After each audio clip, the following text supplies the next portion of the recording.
Welcome to Machine Minds, where technology and humanity meet.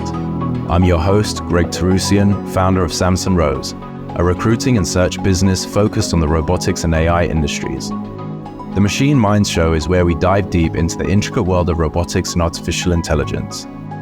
As a staffing industry leader with a passion for the frontiers of technology, I'm pleased to be bringing you intimate conversations with the founders, investors, and trailblazers who are at the heart of the AI and robotics revolution.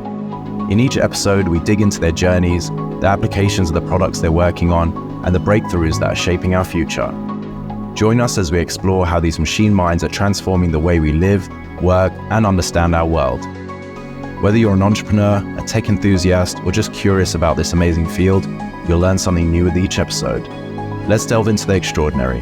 Let's delve into machine minds. Hello and welcome to Machine Minds. I'm your host, Greg Tarusian, founder of Samson Rose, your robotics talent search partner. And on today's episode, I'm joined by Tara Javidi and Sam Bigdeli, the co-founders of Kav AI. Thanks for both of you. Well, thank you to both of you for being on the show today. Thank you. Thank you for having us. Yeah, you're welcome. I told you I get the intros tongue-tied sometimes, but we'll keep going. Let's jump into it.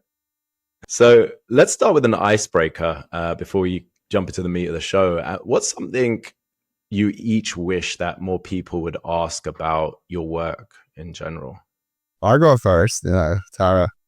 I think I wish people would ask more about the positive aspect of AI. Whatever you guys feel like, that when you go to these parties and there's a doctor at the party, everybody kind of circles around them and showing their moles and stuff. Often the conversation starts very negative. There's so much fear. Will AI take over the world and kill all of us? And, I wish, growing up watching, Star Trek, I have, because a different vision of how technology and AI can really benefit us. Like if you remember, I have a much more optimistic view of AI. I feel like you look at Star Trek, it's all about our curiosity is going to expand. We use these tools, and I'm pretty sure we're going to develop much better tools with the help of AI to explore the biggest unknown, like the universe. We still don't know anything about where we came from. There's so much to explore, and I believe, to boldly go, no man has gone before. It's good to have some artificial intelligence as your lieutenants and to help you, achieve that goal. I think we have a very optimistic. I might be wrong, but I think the conversation kind of goes towards thinking a little bit beyond our jobs. I think there's always going to be a job for everyone. Love that. Yeah, I think negative it's the easy gear to get into when you think about, you see it in the news and anything, even though there's stuff that's positive out there about AI or whatever, but any negative news in general, not only just about AI, that gets more attention, clicks, shares. So like people will look at Terminator and iRobot over looking at Star Trek. But I can argue that if we develop human-like intelligence, they are going to be as curious as us to know where they came from, and right, yeah, that's true. More, so they would join forces with us. Good point. What about you, Tara? I think for me, it's a little bit of the same. I wish people asked a little bit more about the sort of workings of it. It's really pleasant when you actually try to explain to people and sort of the trajectory of what were the main advances that helped us to get where we are. And also, it's a little bit natural even when I use, whatever your favorite these days, version of Gemini or ChatGPT or Claude that you're using. Like, it's just a bit normal for humans to project our own human.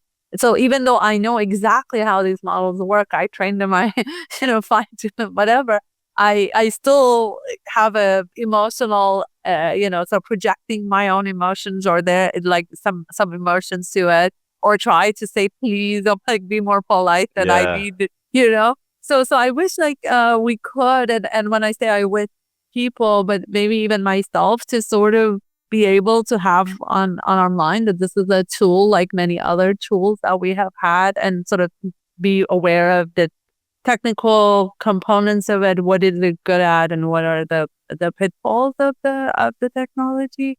That I wish it was, so it's very relevant, but but not necessarily people's worries. But just in general, it's a hard thing for humans to see and interact with any device that talks or or interacts, and not project our own emotional kind of mentality onto it. And that's kind of like, I wish we could do it. And I'm not saying even other people. Yeah. And so but let me just finish that one sentence. I think the natural consequence of this has been, there's a lot of, when people talk about the thought leaders in AI, and there is a really good role for policymakers or business leaders or sort of decision makers of this sort. But I feel like sometimes more than other technologies, the role that researchers and technologists have had in this is a little bit overlooked compared to the other technologies. And that's something that I can specifically sort of know, that I always constantly try to tell people what is the difference between a person who's a really good visionary on the business side and thinks about the use of AI, and what is the difference between a person who's, very, I don't know, oily hands really actually building or training models, or so there is a bit of an overlooking of the folks who are involved with development of technology that I wish I could correct. Do you think that's because of the speed of development and the speed new tools, systems, models are coming out, and just the adoption? That's a great question. Of why I guess the way I was posing it or framing it, I think it's just because we think of it as such a different technology. People humanize this particular technology more than other technologies, that we don't think about it as mechanistically as we do about the technology. My conjecture is that also plays a role to think about it as more organic entity that people build into or like question. And so they forget that there's a big giant technological component of like really being able to do this. But I don't know. This is just a conjecture. Interesting. Yeah. I mean, that's a whole rabbit hole we could go down right now, but let's maybe circle back to it. Before we get any further, I'd love for you each to share just a bit about your backgrounds prior to starting Kav AI, so the audience knows more about you and who we're speaking to today. Tara, you want to go first? No, alphabetically, you're always first. Doppel scientist for you. Yeah, true. A mathematician. Or we can flip a coin. That would be also fair. That's well, I mean, I think we all kind of grew up in the PC and internet boom. So naturally, I was drawn into middle school. First Commodore 64, was kind of coming out, and there's not much to do with it than just writing little programs and basics. And I kind of got into that pretty deep. Middle school, high school, programming, doing cool stuff, different languages were coming out. So kind of started the whole thing early on the learning computers and how to code. And then, my dad was a university professor, and he said like, well, this thing pretty well. Why don't you just go and study mechanical engineering? So I got kind of pushed into mechanical engineering, but I always had this passion for, kept learning and learning. New languages were coming out at the time, and fast forward, then internet, Cisco routers, networks, and like wireless and telecom. Like, so I kind of went through that, kind of in that wave.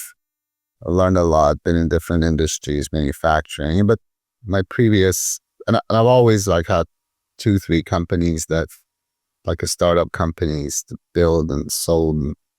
But the previous company, it was a very fascinating journey. I went to business school because I always had but a lot with the finance team when we were doing, accounting programs.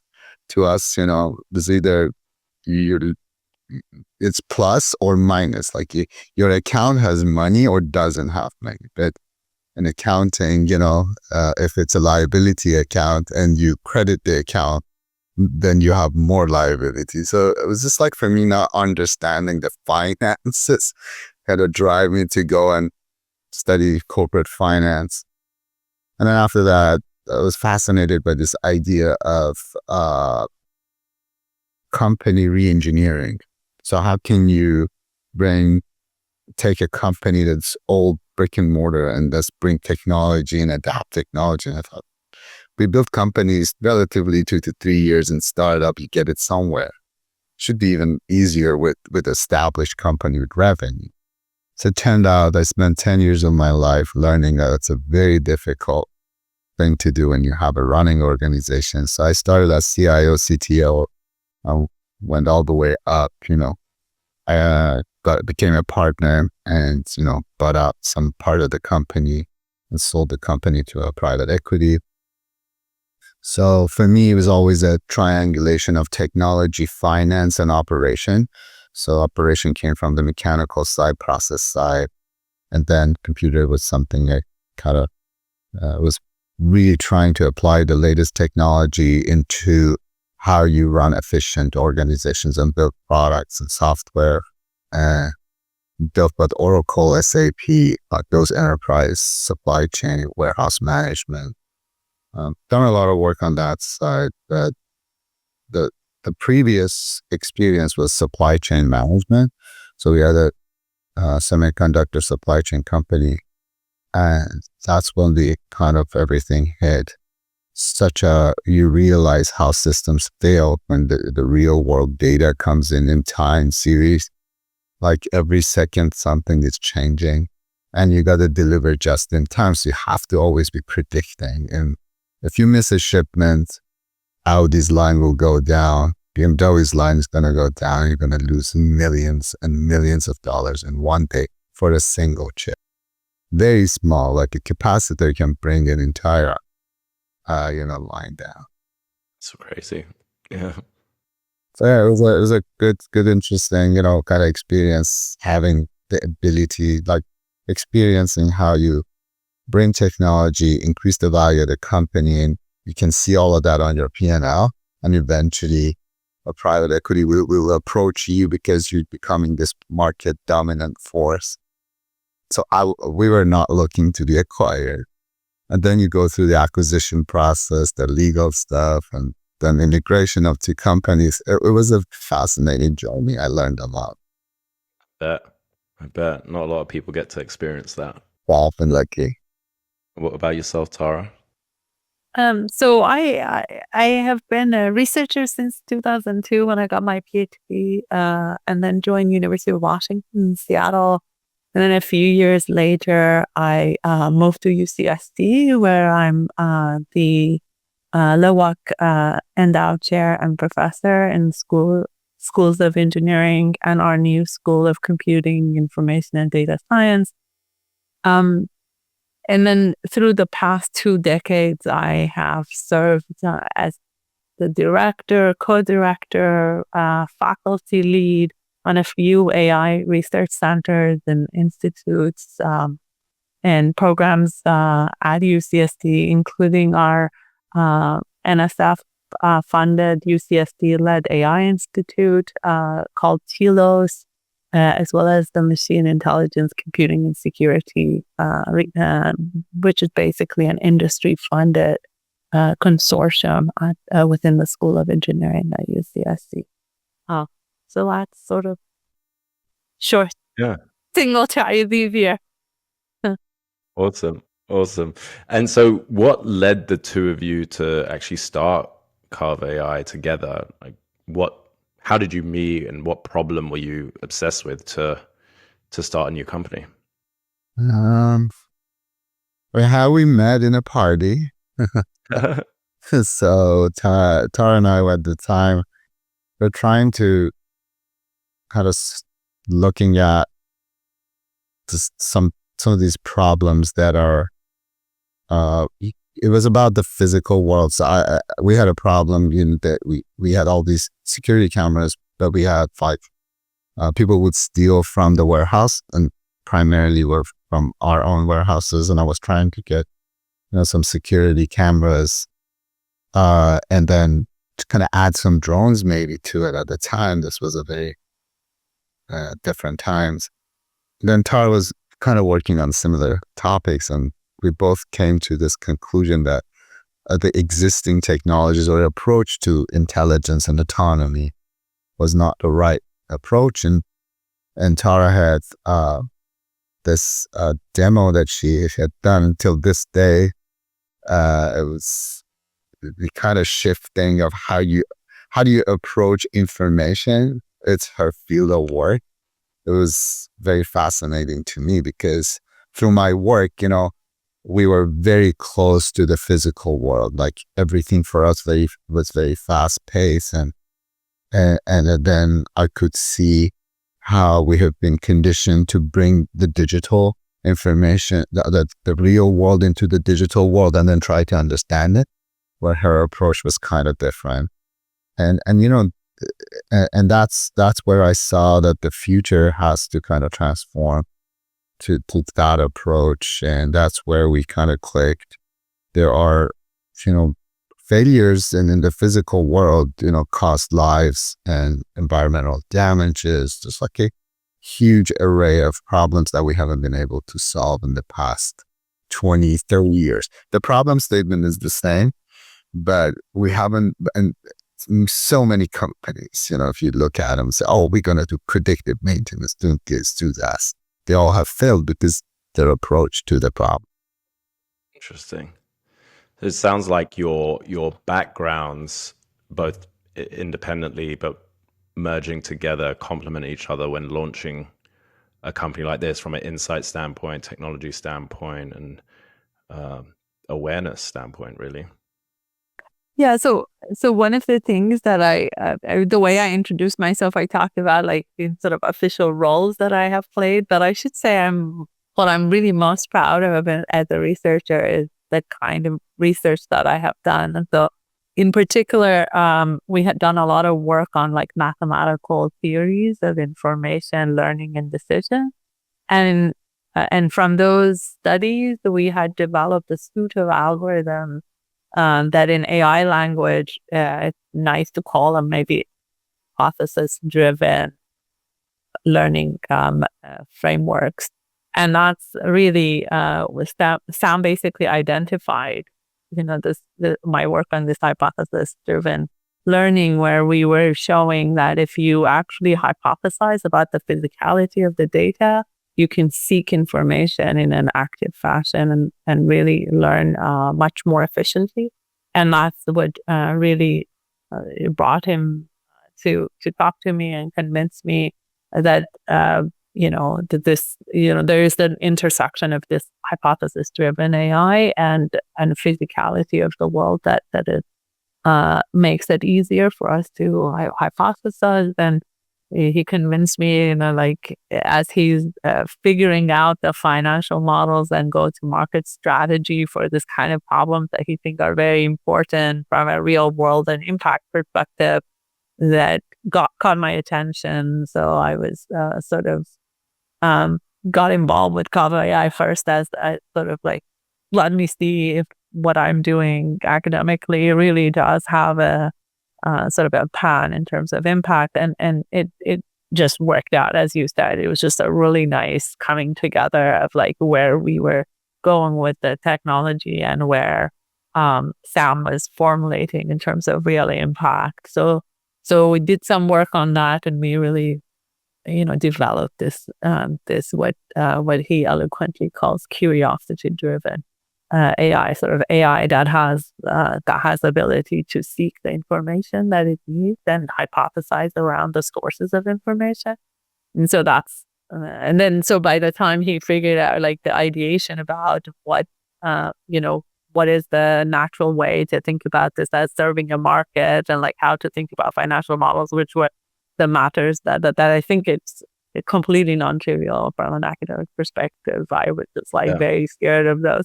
By the time he figured those out, it was very natural for me to join BPR. And then the rest of it is yeah. If you had to give like the elevator pitch for those new to Kav AI, how would you put it? Like simply, what do you exactly do? Who's it for? The best use case? I guess I mean, I'm gonna go because I think the question that Sam posed to me first, it was very simple and it's very easy for people to understand. It's the perfect question that got me really to think. Is he was saying, it's very hard for me to know what is in your head, but ChatGPT guesses your next word, right? So what is harder about predicting where the source of failure in this, in this site, let's say a valve leaking in a refinery?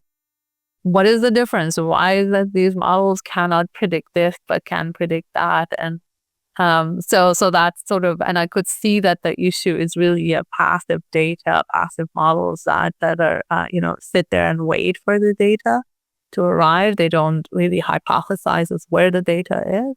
So really, that was sort of this sort of, the core technology is really a technology that is aware of what kind of questions to ask or what kind of data collect to answer the kind of to be able to predict the kind of information that is really important.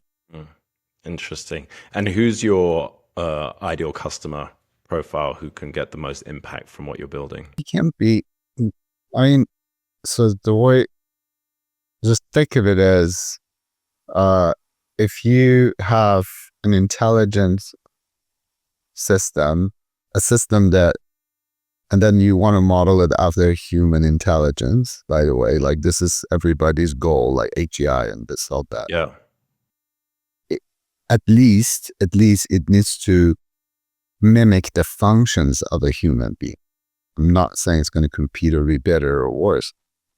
You and I, we seek information, and everything we have built around us, it's because of that function. The ability to, as Tara mentioned, hypothesize, have this kind of artificial anxiety and curiosity about what can go wrong, and is this ceiling going to collapse? Oh, wait a minute, no, I don't see any cracks. So understanding that physical world, asking the right questions, and directing your physical sensors to see if your hypothesis is either incorrect or correct or highly likely. This will have an impact on everything that AI does today, even language. So whether it's on requiring less data to be trained, or less energy, or faster learning process, or but when you step in the physical world, that's where it actually kind of separates itself from the current models and the current approach and architectures, because you have vast amount of information. It's changing every second, and depending on your application, can be every milliseconds. And this multimodality, like you have sense of smell, sight, taste, and hearing and touch, like all of that. The model that's going to operate in those environments have to be extremely thinking differently and having different functions. But we thought to have an impact, to start with something, going for something impactful, which is environment. And these models can be functionally built, mechanical, structural integrity, for example. It doesn't have like anywhere you have a mechanical structure, aerospace, energy, solar panels, like, you go border, defense, anywhere you go, you have mechanical, structural assets that their failure will either cost you lives or money or catastrophes. And if you can predict those the same way that the ChatGPT predicts the next work, then if that's your customer. Yeah, that's very interesting. How do you balance interpretability and automation in high stakes decision environments like what you're talking about, energy, manufacturing, things like that? So I think for us, because we rely on this hypothesis-driven decision to really collect the data, we have to be a little bit more mindful and more explicit about interpretability, in the sense that if our hypotheses are a way of interpreting the data that we're collecting. And since we're kind of going away with this passive model, so if you think about the current AI models, data is collected kind of arbitrarily is somewhere. And then after the data is collected, you train a model to capture the essential patterns in that data. For us, because we are kind of bringing this closer, and we close this loop of collecting the data for a given learning task, then we have to be a little bit more careful about your hypothesis does not like set you on the wrong path, right?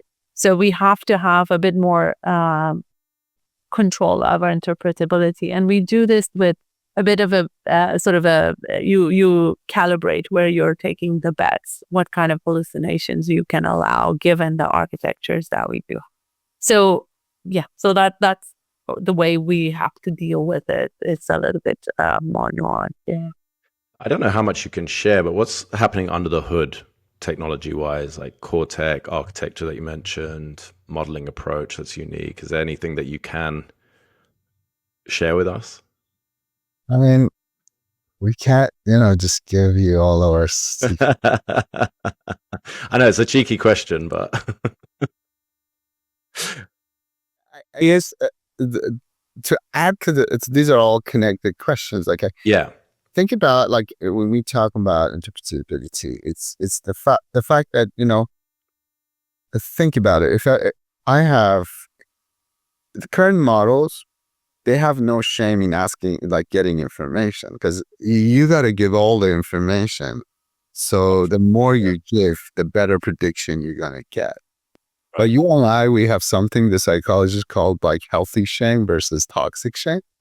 So it's like, I'm not going to ask, how much you make if it's not within my role. So that information, so these systems that, it's a different system.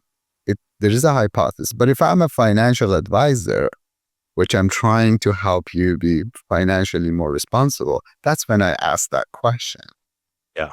So to give you what this whole architecture is not another digital twin or things like this. It's like a very big misconception is our system, Kav AI, is about having a hypothesis, a goal, what you're trying to achieve, and go after the information. If the certain type of information is sensitive, your prediction is going to be,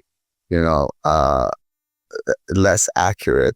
If you give more information, your prediction is going to be more accurate. So no, I don't want to give too much of the under the hood, but I want to make sure that something that Sam said is not misinterpreted. So we don't want to be too focused on the task on learning. We are still thinking foundation modeling in the sense that we would like to generalize. So without giving too much of the under hood, what we are specifically going after and relying in our hypothesis-driven way of thinking is physicality. So if you think about it, is we really rely on the physical and the spatial knowledge about how the sensors are connected to the physicality of the sensing signals that they're absorbing, and that projects to the 3D world. So in some sense, it's not like because I am a financial analyst, I'm going to only ask questions about finances.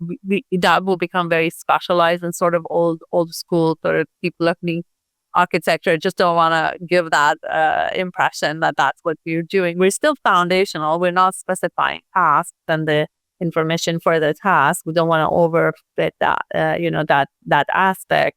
We would like to be generalizable, but where we are kind of taking the hit is, making a focused attempt is to generalize across models that follow our spatial physics of the world, the physical reality. So if you take it and apply it in an animated world where gravity is defied and other things, it will not apply. And that's the level that we get specified. I don't want to give the impression that we will specify it with a task at hand. I think that's not what it is. No, that's very Sorry, Sam. I could. No, very good point. No, very good point. Right. Yeah. Thank you for clarifying that. I don't know if it's something you can talk about how you handle real-time inference or decision-making under uncertainty, especially, you mentioned some of these more static or post hoc models compared to those. Yeah, that is, I think, where we can draw the biggest advantage. When you think about models, even to this day, the really point of bragging of a lot of AI solutions is how well they can handle long context. Right. So the longer the information that you're kind of feeding to the system builds up, the harder it is for these models to scale. Now, when you want to do this in the physical world, you not only have the temporal notion of how long your context is, but also the spatial distribution, how many sensors you have, what is their sort of the rates of sampling that they're uploading. So you're really thinking about a volume of context and handling large volumes as opposed to long context. And that's exactly where I think our algorithms and our foundational way of thinking about this really become powerful, because we really are, even at the inference, so even post-training, you can just carry over without training, I should say, but without training, you just can actually, our models are deciding how to tokenize, where to physically pay attention to. You kind of flip the architecture on its head and just really try to hypothesize about where you will get the most bang for the buck of attending to that physically. And that's sort of the core management. Now, if you get additional data and additional training, the gap is even better, the improvements. Stuff. Yeah. I want to shift gears slightly, if that's okay, and talk more about both of you in this journey as founders together. Obviously, Sam, you've done this before and had, like you mentioned, successful exits. But then Tara, you've come from like academia and research intensive background. What's been the hardest adjustment shifting to this startup leadership and like starting something from scratch in that respect? For me, okay. Corner, yeah. You're putting me on the spot. I'm putting you on this. Yeah, I'm curious. I didn't cover any ears, Tara. Sam has been. No, I think the most adjusting I had to do, and this I'm very grateful to Sam, but also the rest of the team, is when you are in the research position and you're thinking about research, novelty and technical challenge are the two things you think about. Every paper, you want to convince the world it's novel, and as you build a career, you want to solve challenging problems that nobody else could have done, right? So non-obvious solutions. And these are things that, I had to really immediately learn the hard way, that the customer does not care if the solution is novel. Like they're like, have a real problem. Can you solve my problem? I don't give you any extra credit if somebody else, tells me this is great or this is hard. That kind of peer evaluation, or even like the way academia evaluates you based on what other people think is a hard problem, or like how difficult it was this, how smart was she. Those things don't count. Like the customer doesn't care. They have a real problem with can you solve my problem? Yeah. And the same with technical challenge. The simpler, faster, cheapest solution you can come up for a problem, the better. Nobody gives you money for solving our problem that was not necessary. So that's been really the hardest thing to adjust. I think I've adjusted okay, and that's where I should close my eye if Sam would agree. But yeah, but it definitely is. It's hard. Yeah, I can see that for sure. So have you noticed any of that, Sam, or has anything been difficult for you with founding a new company or in this space? Because it's slightly different to what you were doing before. You know, when you have the privilege of working with someone like Tara, you definitely notice how fast she learns. So, and definitely, I've seen it. I see it every day, and it's amazing how coming where she is, like, so is hard. It's a spectrum. Like, she knows all the math and physics, and like the very the other side of the product and customer, and how fast she kind of moves and tries to understand the customer. Definitely been very visible and very fast learner. That's awesome. That's awesome. Have there been any moments where either of you have actually thought like, wow, this is why the industry needs researchers at the table. This is why this role exists and why we need to embrace it, and take heed, really? Yeah, definitely. I think one of the reasons that I personally kind of connected with Tara was like, at the time, if you remember when these quadcopters came out, like everybody talk about it, 105 and like it's going to take over the world. It's been 10 years. And very early on, Tara and I were just like, I felt like an outlier, people raising 200, 300, $400 million like for these companies. And even some of the most successful drone companies with the latest, greatest and autonomy engines, and I'm not going to name names, they're going bankrupt. Most of them went bankrupt. And so I'll just keep saying that it's not going to work. And then I met Tara, and she knows what can physically, mathematically be possible, and that's what she does every day, reading all these papers, studying. And that was the moment. I think the entrepreneurs promise AGI and all these fancy words, and they say, oh, we're going to do this in 2 years, 3 years. There are limits and how much information, how many 5 gigawatt, data centers you're going to build, and what if somebody like Kav AI figure out that you really have to change your mindset about data processing data? Yeah. Even if it reduces your, data power consumption, So I definitely think that companies who do, and that's where we wanted to be, is like, Tara and I, we have an overlap on I want to break it into 3 kind of areas. There's the science area, the technology, and the product. And Tara and I, we have this big, good overlap on the technology side. I don't know the inner workings of foundation models and matrices, and I don't want to get into that and how you collect and run those algorithms, but I can be a good user and take those and build products on top of it. Yeah. I think that's any company who has that kind of founding structure, it's going to make a big impact. I agree. Yeah, you see that a lot with that the best founding teams have that good balance between them, whether it's industry and like operational and technical, like you say, this overlap, but you've got strengths in other areas. It's very difficult to be a sole founder and have all of those things. You need to hire great people, partner with great people, especially at the early stage. I'm curious how, I don't know if there's been any, but how you kind of navigate like disagreements or even decision making as co-founders, especially on product direction, because or even engineering, if that's where the main overlap is. I mean, if it's on the science part, Tara is always right. I was going to say, maybe not on that side.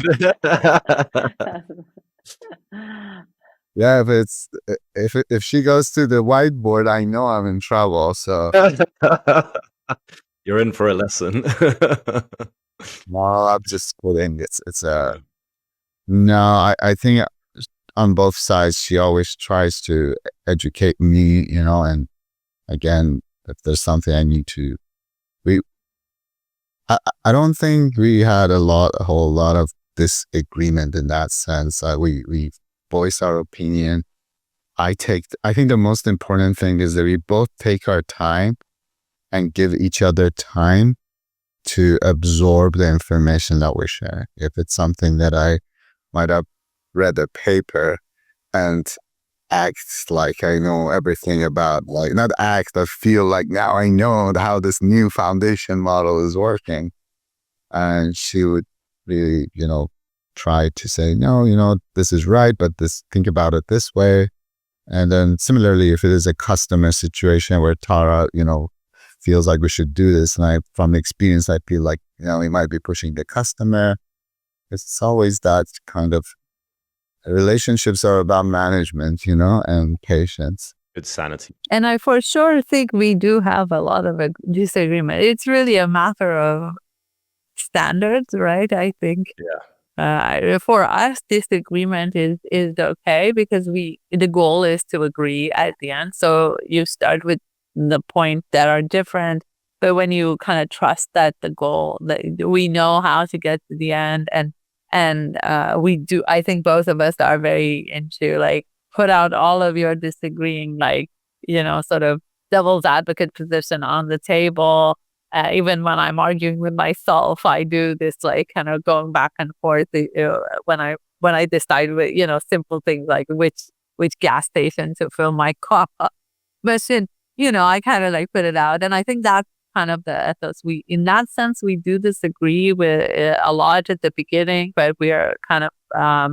I think some part of it is relieved because we have very complementary skills and roles that we can essentially converge. It's a good sign, though. It's a good sign because you want differing opinions and someone to see things from other perspectives and not just what you're thinking. So, let's look further ahead right now. So, what would success look like for Kav AI 5 years from now? What do you envision for the company? Good question.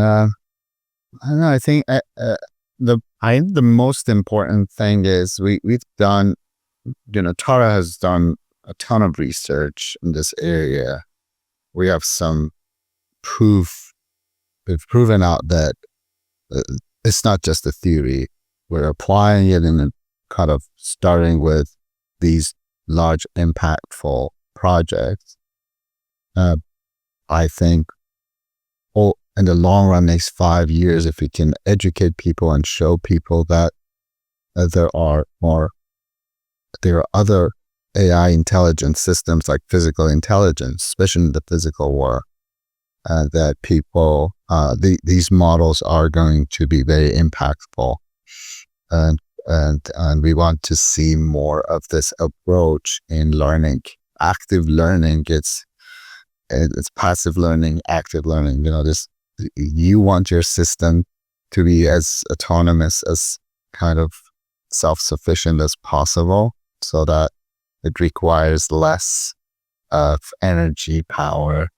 You and I, we run our intelligence on 25 watts of power. That's a pretty big gap between what it does. So you guys 5 years. And go ahead. No, go ahead, sorry. So I think if 5 years is kind of short in the span of things. So like I think concretely, if we show real impact, I think that in certain sectors that we both feel close to our heart, with massive environmental damage, oil and gas be one of them.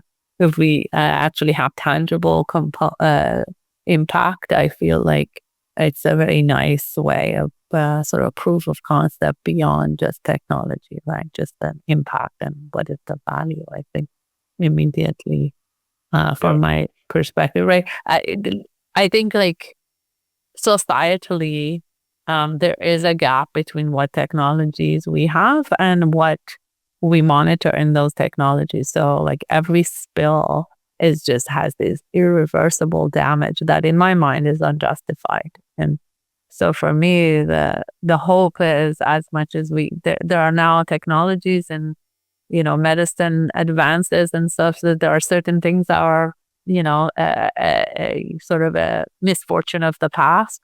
And I would very much like to see this sort of massive catastrophic events as a thing of the past. That would be huge. And I think that would be really, really important for us. No pressure. Yeah. No pressure at all. What kinds of people are you looking for now for the team in growth and everything like that? I mean, sounds like a very cliche response, but over and over time, it has been proven to me that you want people who share the same vision with you, and they have passion and professional work ethics. These are the main things we're looking for. Because it's a tall order. What we are doing, it sounded science fiction maybe 2-3 years ago when we were talking with Tara, but today with all the tools that is available and the work we've done, it's something that it gets people excited, especially people that have deep knowledge of what we are doing, and then we're looking for those people who truly understand, because you're basically saying, what we have today in terms of models and learning systems is absolutely brilliant. ChatGPT, it's fun, it's useful, does a lot of stuff. But what we are saying is, in order to go to the next level, it may not be the tool for the physical world, and it's not going to be able to predict the next spill. So we're thinking, we're building something that works outside the digital world as effective as ChatGPT truly is inside the digital world. Awesome.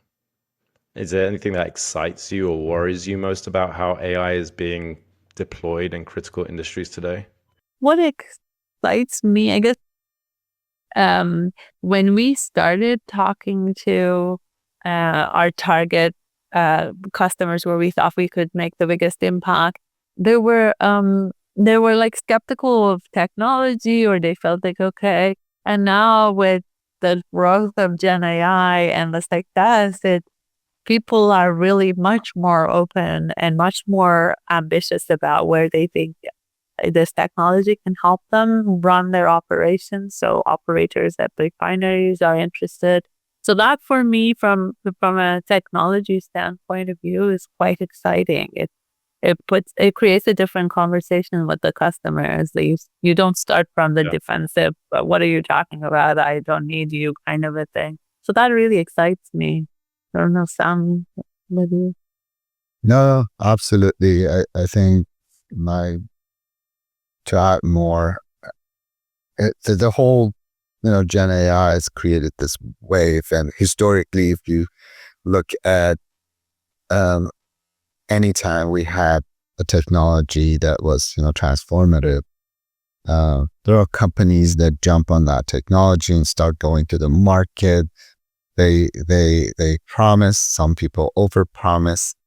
They do products. Some people are better at promoting and doing marketing of those products, and usually you see this kind of trend where as people try fail to deliver on some of those promises because of overpromising, the market starts to kind of become more skeptical and a lot of times even resentful because they paid money. And then, I've seen that with Oracle and SAP. These enterprise applications are notorious, but, they were notorious in doing that. And I think that's kind of the thing that I am more kind of concerned about, of, over promising and kind of killing the vibe, if you want to kind of call it. Yeah.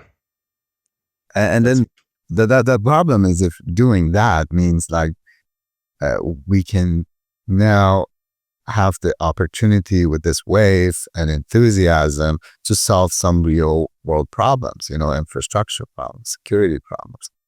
And one thing that I worry about, and there is historical, evidence for it. True. I love that. Okay, look, I know that we are pretty much at time here, but I want to do a quick rapid round before we wrap. That kind of makes sense. Rapid round before we wrap. I'm going to give each of you 2 questions, and then we can close, if that's okay. Whoever wants to take this can. If you can explain AI fairness as if you're pitching it to someone's grandmother. Who wants to do that? Can I go, Tara? Yes, please. I'm never good at grandma pitches. Hey, grandma, which one of your grandkids do you like the most? I should definitely give you a name. AI is the same, has a favorite. Yeah. There's a favorite answer and something we got to be conscious about. And,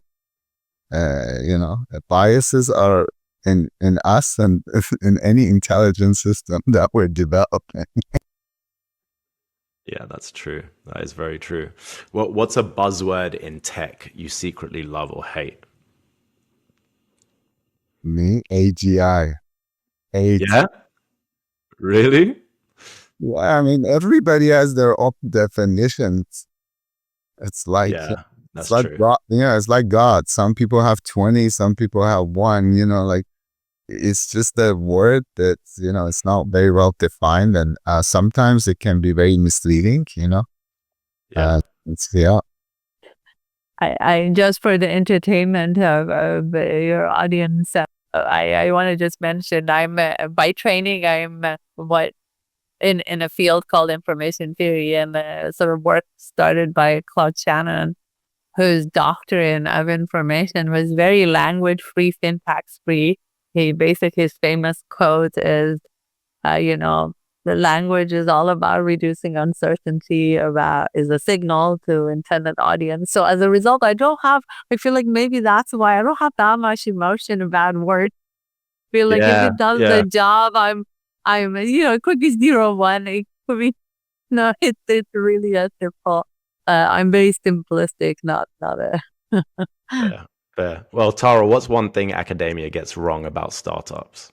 Oh, at least what I didn't, for example, realize, I wouldn't know if academia is how similar actually the work that the skills that you get and academia is useful for academics, for startup success. It's sort of like you start your career, you're thinking about trajectory, how to build credibility, start modest but not overpromise. There's a lot of skills that translate, and I personally didn't know, and I think it's something that I'm very happy to have learned. And last one, build fast and break things. Yes or no? And why? It's a balance. That's like you gotta hit the right note. It's one of those things. If your product is not ready, if your tech is not ready, you want to break fast. It wouldn't be your last. Meant something. So you got to be very strategic, well planned. A lot of hypotheses. You need to build those. What if this goes wrong? What is my in that sense? And you don't want to be a perfectionist, like wait until everything is perfect. So it's definitely like riding a bike, you know. Yeah, true. All right. Well, look, thank you both so much for your time and insights and perspectives. I really appreciate it. Where can people follow you, find out more about Kav AI, get involved, and see what's to come? I think mostly right now is on LinkedIn, you know, our website, and Tara's going to be doing some events, and I'm going to be doing some events, and I would like you to follow us because we are going to be kind of explaining more about the curiosity-driven intelligence, and definitely something's going to come and be widespread as generative models and language models. And, you know, we have 15 cognitive functions and language is only one of them. So there's a lot that we do in order to And we are always very interested in people who are...